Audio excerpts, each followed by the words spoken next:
I'm Chris, and this is my fake Legos from China, the MOC green Jeep Wrangler. So we're not going to show any building of the model.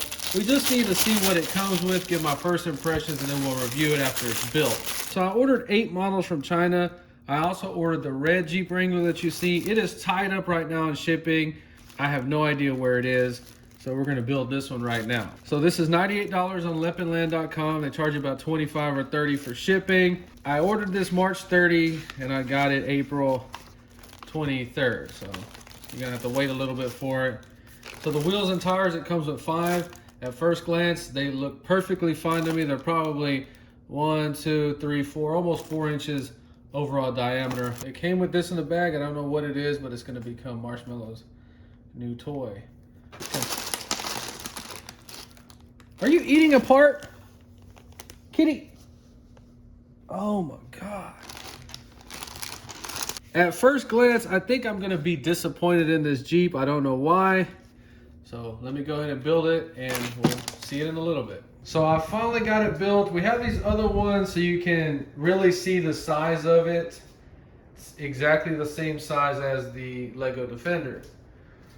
So we have the videos coming on those two. Those are real Lego. This is MOC. I had the video coming, but I deleted the first half, so I'm gonna have to remake it. This is the real Lego Defender, and you can see the MOC Jeep Wrangler.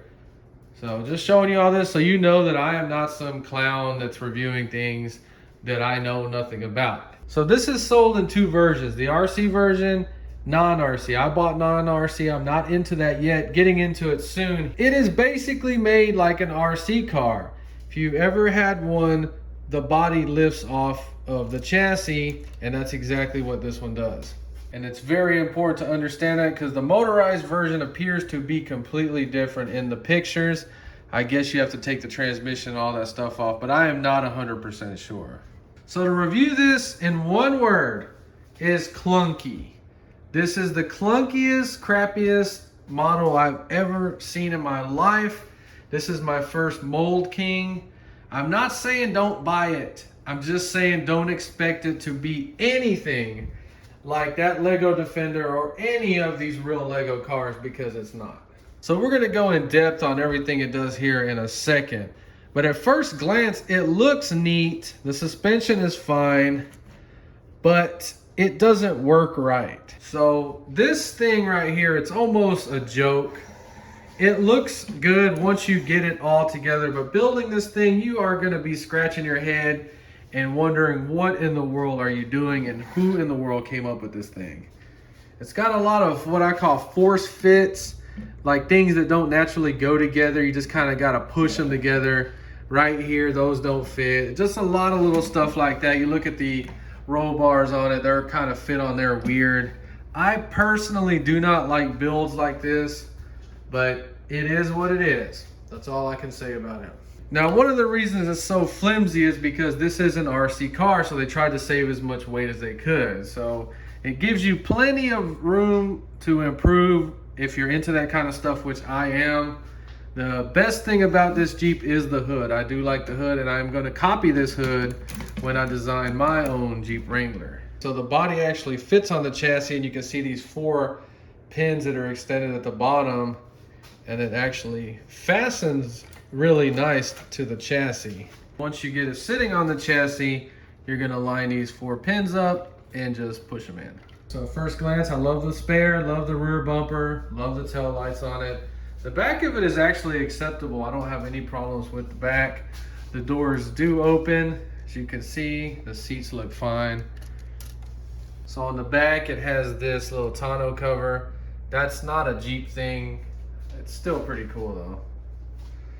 The hood is my favorite thing on this vehicle. It opens up, but it's clunky. They actually did a real good job on the way these fenders flare.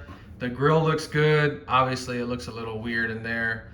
And the bumper is acceptable, but stock Jeep bumpers are ugly on these older ones, and definitely I'm going to design some kind of winch system or aftermarket looking bumper, but it does look good.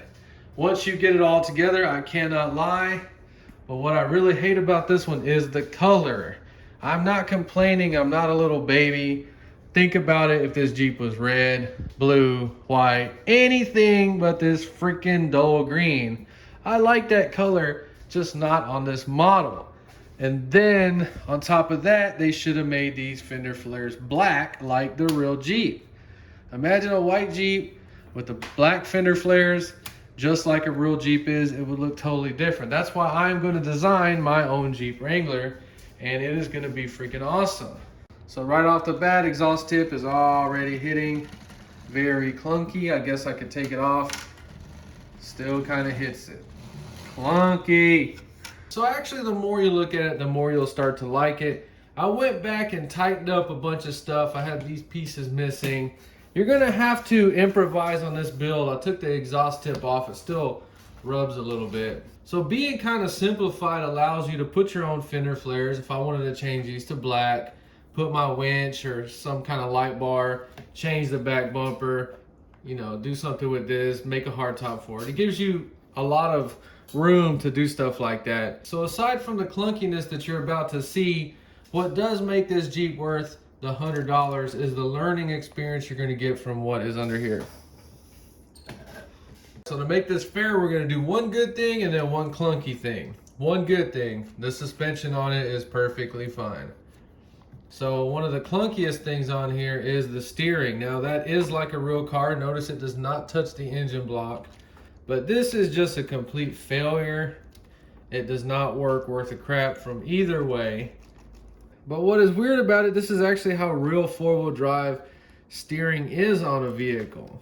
That's the little pitman arm with the blue stud on there. But it's just not geared right. It just didn't work out in the Legos world.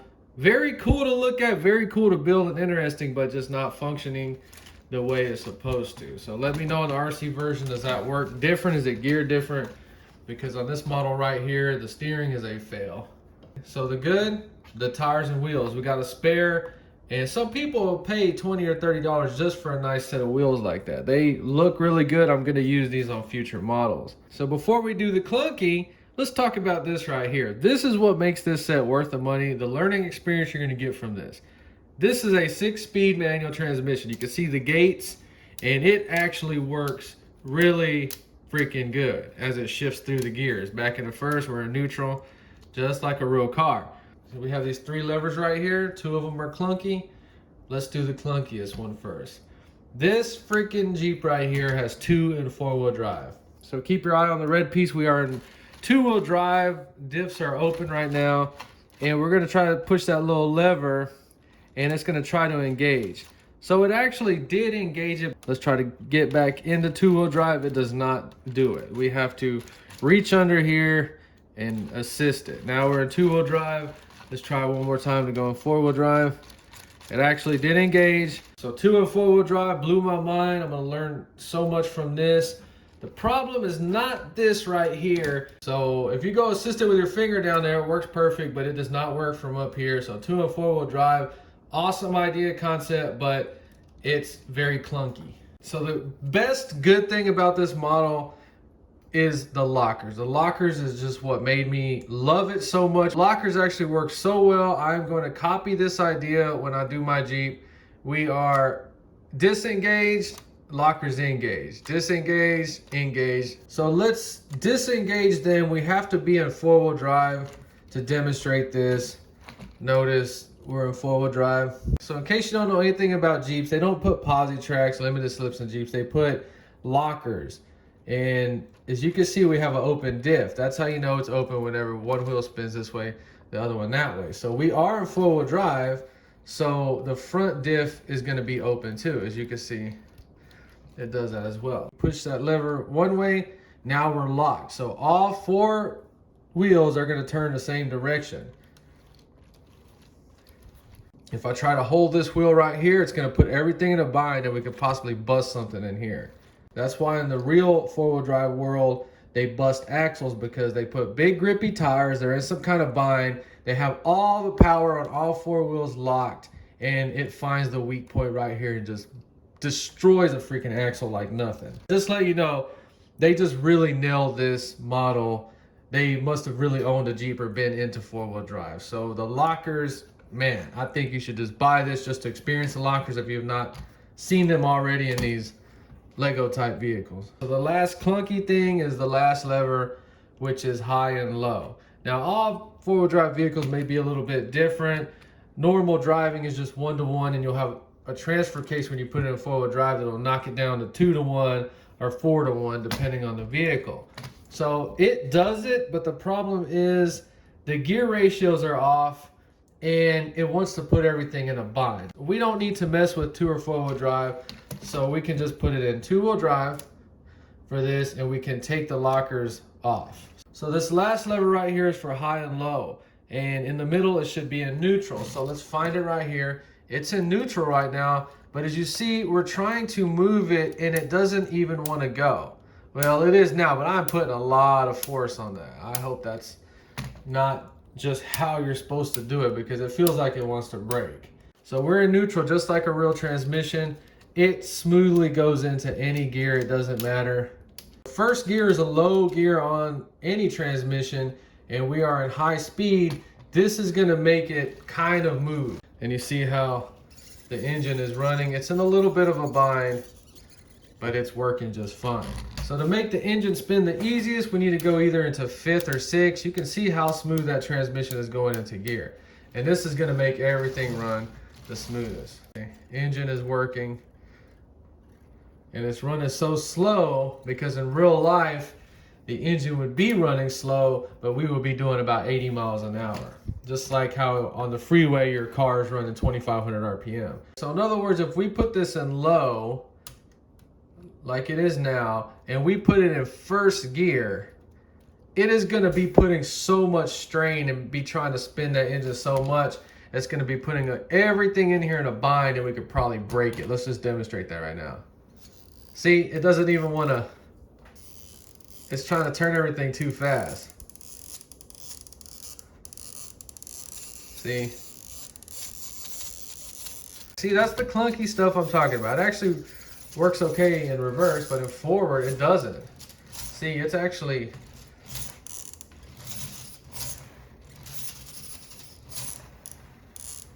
anyway, that is screwed up, but it should, if we put it in 6th, it should be a lot easier. Let's check that out. Okay, it's better. So it's not gripping the tire now.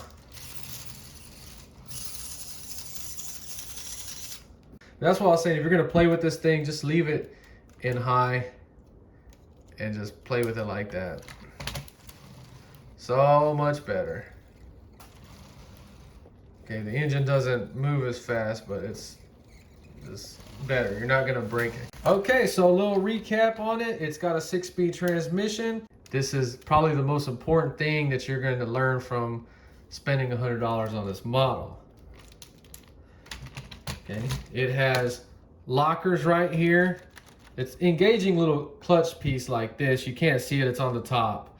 That works so good. You're going to learn so much from that. It has 2 and 4-wheel drive. Very interesting. And then it has low and high speed. So it has solid axles, and that's how they're going to look when you have your lockers in them. We have control arms. I don't know if you can see those going to the axles. And you really have to look in there. You can't see it, but you see that diagonal bar. So front and back has 3-link suspension on it, which is just like real 4-wheel drive stuff. So I don't know if I would recommend this to get a kid for the first time. I would go with the Lego Defender, but definitely somebody that has experience building. This is awesome. They are not gonna hate it. Like I said, there's so much to improve on this model. I am gonna learn so much from it and take from it. These are fake Legos. They steal the ideas, so I'm gonna steal their ideas to build my Jeep. The more I look at it, the more I do like it. I don't hate the color so much today because we are in a brighter room. So $98, lipandland.com. I think it was $125. They charge you a little bit for shipping, but totally passed the test with me. It's clunky as heck. I actually did not like the build. It was frustrating at certain points. I was trying to rush through it. Just something about the way these parts go together. It is not my style. I didn't feel like it flowed well, but in the end, I have zero regrets. Even at $150, this would probably still be worth it. But go to lippandland.com and order it like I did. It took about 3 weeks to get it. So a little more extensive review. That's how I'm going to start doing these on my channel. If you enjoyed, please like and subscribe. And thanks for watching.